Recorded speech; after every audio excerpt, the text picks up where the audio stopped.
ছাতনায় প্রচারে এসে সিপিআইএম প্রার্থীর উদ্দেশ্যে বলেন, ও তো আমাদের অ্যাডভোকেট। আগামীকাল থেকে শুরু হতে চলেছে প্রথম দফা লোকসভা নির্বাচন। প্রত্যেকটি রাজনৈতিক দলই তাদের ক্ষমতা দেখাতে প্রস্তুত। বাঁকুড়া লোকসভায় ভোট 25শে মে। বৃহস্পতিবার বাঁকুড়ার ছাতনা এলাকার শুশুনিয়া জিররা ধবন অঞ্চলে লোকসভা ভোটের প্রচার সারলেন বাঁকুড়া লোকসভা কেন্দ্রের তৃণমূল কংগ্রেসের প্রার্থী অরূপ চক্রবর্তী। সাংবাদিকদের মুখোমুখি হয়ে বলেন যে তার ব্যাপারে 100% নিশ্চিত। এছাড়া তিনি বিজেপি প্রার্থী সুভাষ সরকারকে আক্রমণ করে বলেন, প্রার্থী সম্পর্কে কিছু বলার নেই, ডাক্তার মানুষ, ডাক্তারি করুক, শরীরটা ওনার ভালো থাকুক। সিপিআইএম প্রার্থী নীলাঞ্জন দাশগুপ্তের উদ্দেশ্যে বলেন, নীলাঞ্জন খুব ভালো মানুষ, ও তো আমাদের উকিল। বাঁকুড়া থেকে আব্দুল হাইয়ের রিপোর্ট, টার্গেট বাংলা নিউজ।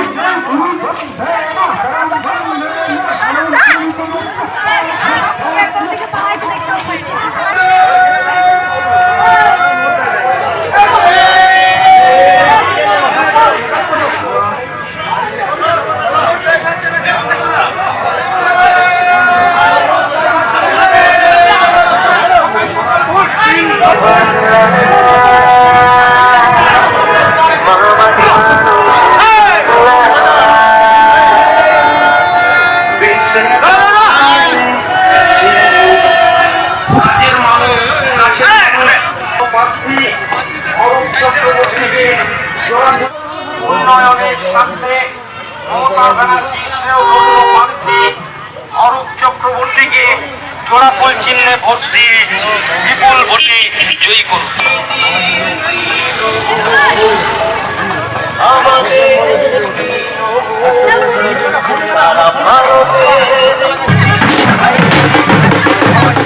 কারণ সারা প্রচন্ড রোদ, তাতেও মানুষ মানতে পারে না। রোদে রোদে হাঁটছে, আমারই খারাপ লাগছে। যেটা 100% দেবে, মানুষের পরিবর্তনের ইচ্ছা আছে।